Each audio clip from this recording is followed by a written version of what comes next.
Harvard doesn't hate most of their dropouts, but when you have Richard Zuckerberg leaving, they celebrated him. Mark Zuckerberg left, they made a movie. Then you have Bill Gates left, and they spent 30 years explaining why it didn't count, and here is the official record. So, he was not a scrappy outsider, he was exactly what Harvard was actually built on, okay? Now, if you see this, father, William Gates Sr., prominent Seattle attorney, mother, Mary Maxwell Gates, corporate board member, including First Interstate Bank and United Way. She personally knew IBM CEO. That line mattered, remember that. And then the education was Lakeside School, Seattle, most exclusive private school in the Pacific Northwest, annual tuition equivalent to $40,000 today, computer terminal installed in 1968. Gates was 13 years old. And his SAT was 1590 out of 1600, and Harvard didn't get a charity case. They got exactly what they selected for, then lost him anyways. Now, what happened, and what Harvard admitted, was pre-law freshman 1973, assigned to Curie House, enrolled in Math 55, the hardest math course in America. He finished it. Most students dropped within 2 weeks. Now, he slept through classes. He outscored everyone anyway, and his professors did not find this charming, okay? Now, when you see all of these things, the roommate on record, Steve Ballmer, future Microsoft CEO, met Gates at Harvard in 1973. He was the smartest person I'd ever met, also the most exhausting. Ballmer dropped out 2 years later, net worth $80 billion today. Now, what they have in the extracurricular activities was poker nightly in the Curie House. Estimated winnings was $5,000 plus per semester. Sleep location was the poker table. This is documented. And computer lab hours was 2 a.m. to 6 a.m. regularly. Social reputation, aggressive and argumentative. Classmates used insufferable multiple times. Now, on February 3, 1976, Gates wrote a letter.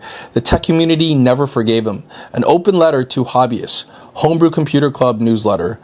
Most of you steal your software. Hardware must be paid for, but software is something to share. Who cares if the people who worked on it get paid?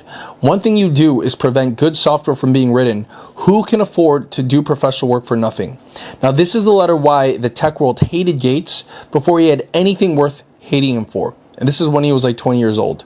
Now, the Homebrew's Computer Club response was fury. Steve Wozniak, everything he said was wrong. Community verdict, Gates declared enemy of open computing, legacy, most hated document in early tech history. He called sharing theft in a community built entirely on sharing, and he was 20 years old.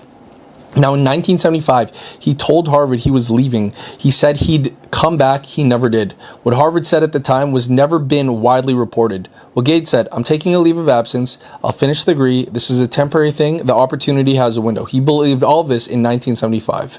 Now, what Harvard said, faculty reaction, dismissive, advisor on record, he'll be back. Computer science department, a hobbyist. Peer assessment, wasting his potential. Official position, leave of absence granted. They expected failure. They prepared nothing for success. And the classmates stayed. Average net worth, $19.95. These are the people that ended up staying. But when the advisor who called him a hobbyist retired in 1987, Gates was worth $1.25 billion that year. Now, in 1980, IBM needed an operating system. Gates didn't have one, so he sold it to them anyways. The deal Harvard's own law school would later study as a case in predatory licensing. IBM approaches Gates in July 1980. IBM building first PC, needs operating system, approaches via his mother, Mary Gates, IBM board connection.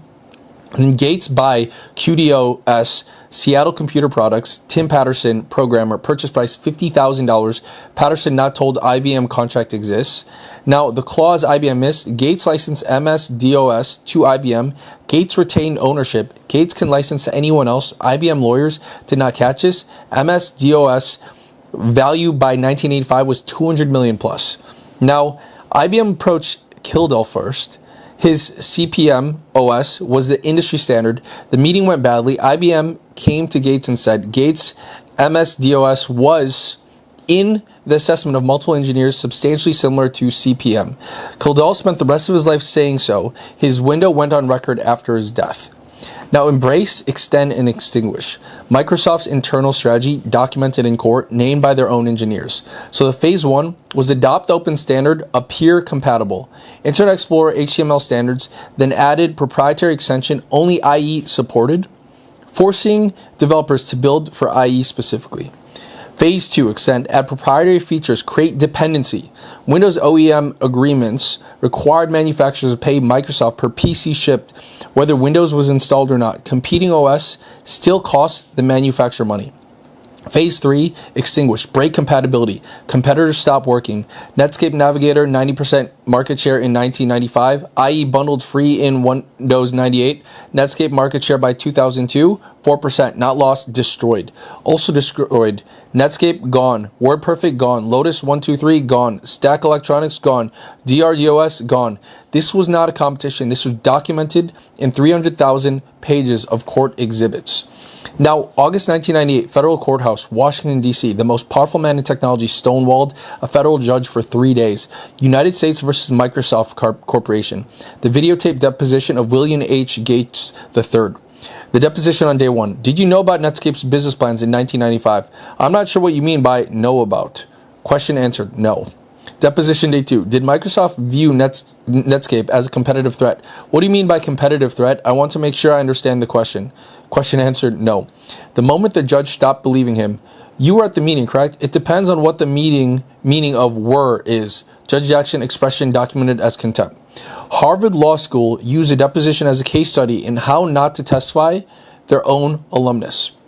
Now, I have a great man with hands in the cookie jar. Judge Thomas Penfield Jackson in 2000, ruling Microsoft found guilty of monopolization, remedy ordered, breaking into 2 companies, appeals court, ruling partially overturned, final result, behavioral remedies only. Now, here is what his enemies never actively said. Before Gates' software was given away for free, he created an entire industry. The indictment, competitors destroyed by bundling, OEM, agreements structurally predatory, open source community permanently alienated, federal government spent decades in court, Gary Kildall never compensated. Both columns are completely true.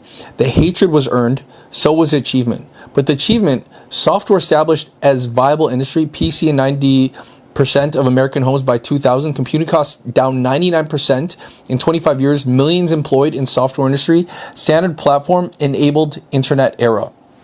Now, for 30 years, Harvard had a position on Bill Gates. The position was documented. Here's the record in chronological order. Departure, faculty assessment. Bright kid, distracted, will likely return to finish. Early Microsoft, CS depth. Gates is building a software distribution company, not a technology company. Microsoft IPO, HBS case study. Long-term competitive position, uncertain. Gate net worth $350 million. Peak dismissal, factually quote, Gates is a businessman, not a technologist. The deposition, Harvard Law Review, raises serious questions about judgment. He never finished the degree. Honorary degree in 2007, greatest dropout we've ever had. The institution that dismissed him for 30 years documented the dismissal, then gave him a degree he didn't need. So he gave away more money than Harvard's entire endowment. The Bill and Melinda Gates Foundation, $50 billion endowment, the largest private foundation in human history. Now, the question nobody fully answered, guilty? The foundation began during the antitrust trial in 1999. Strategy, PR value of philanthropy is documented and measurable. Conviction, he read 50 plus books per year on global health for 25 years, probably all 3 in proportion nobody outside his family knows. The hatred got quieter. It did not disappear. Now, in June 7, 2007, Gates returned to Harvard. This time they gave him a degree. 32 years after, they watched him walk away. What Harvard said in 1975, will likely return, a hobbyist, distracted, and disciplined, no serious contribution to computer science, leave of absence granted. What Harvard said in 2007, honorary doctor of laws, extraordinary entrepreneur, exemplary philanthropist, greatest dropout we ever had, standing ovation, entire faculty present, official position we reconsidered. I'm a bad influence, that's why I was invited to speak at your graduation. This is Bill Gates in his commencement address. Now, the professors who called him a hobbyist in the audience, the advisor said he'd be back retired 1987, the degree honorary, he still doesn't have the real one.